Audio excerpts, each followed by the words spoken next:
ମୁଁ ଆଜି ଗୋଟେ ବହୁତ ସତ ଆଉ ବହୁତ ରିଆଲିଟି କଥା କହିବାକୁ ଯାଉଛି, ଯେଉଁଟାକି ଆଜିକାଲି ସମାଜରେ ଏମିତି ଚାଲିଛି। ସମସ୍ତେ ଜାଣିଛନ୍ତି ଆଜ୍ଞା, ଏମିତି କିଛି ପୁଅ ଝିଅ ଅଛନ୍ତି ଯେ କି ବାପା ମା' ବଞ୍ଚି ଥାଉ ଥାଉ ସେମାନଙ୍କୁ କେବେ ପଚାରନ୍ତିନି, ଭଲ ମନ୍ଦ କଥା ବୁଝନ୍ତିନି। ତାଙ୍କ ପାଖରେ ସେମାନଙ୍କ ପାଇଁ ଟାଇମ୍ ନଥାଏ।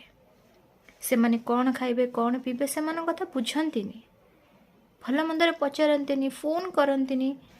ଏତେ ବିଜିରେ ରହିଯାଆନ୍ତି ୟା ଫିର୍ ବାହାନା କରନ୍ତି, ସେଇଟା ମୁଁ କହିପାରିବିନି।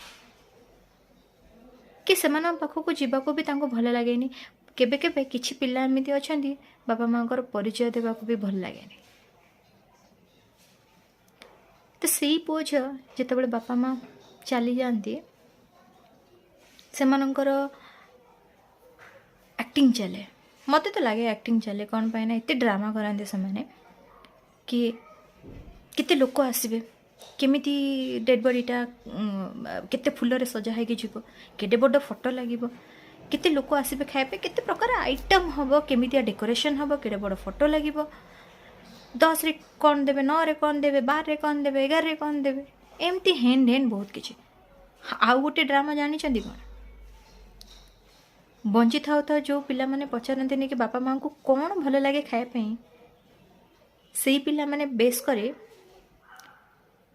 ମଲା କାମରେ ପତ୍ରରେ ମୋ ବାପାକୁ ମୋ ମାଆକୁ ଏଇ ମିଠା ଭଲ ଲାଗେ, ଏଇ ଆମ୍ବ ଭଲ ଲାଗେ, ଏଇ ପିଠା ଭଲ ଲାଗେ, ଏଇ ଡାଲି ଭଲ ଲାଗେ, ଏମିତି ହେନ୍ ବହୁତ କିଛି କରିଥାନ୍ତି।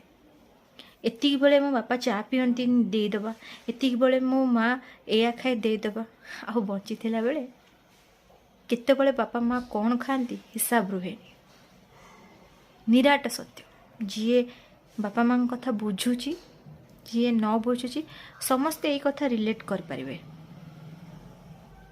ମୁଁ ଠିକ୍ କହୁଛି କି ଭୁଲ କହୁଛି ଆପଣମାନେ କହିବେ। ମୁଁ ସେହି ପିଲାମାନଙ୍କୁ କହିବାକୁ ଚାହୁଁଛି, ଏମିତି ନାଟକ କରନି। କ'ଣ ପାଇଁ ନା ମରିଗଲା ପରେ ସରିଗଲା।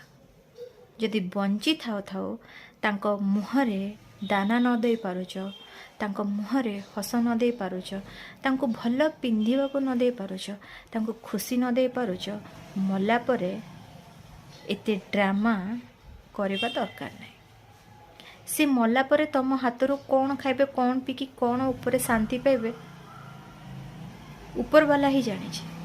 ମୋ ମତରେ ବଞ୍ଚି ଥାଉ ଥାଉ ଲୋକକୁ ଯଦି ଭଲ ହସ ଖୁସିରେ ଦିପଦ କଥା ହେବା, ଭଲ ମନ୍ଦ ଦେବା, ତାହେଲେ ତାଙ୍କ ମନ ସେବେଠୁ ହିଁ ଶାନ୍ତି ପାଇଯିବ।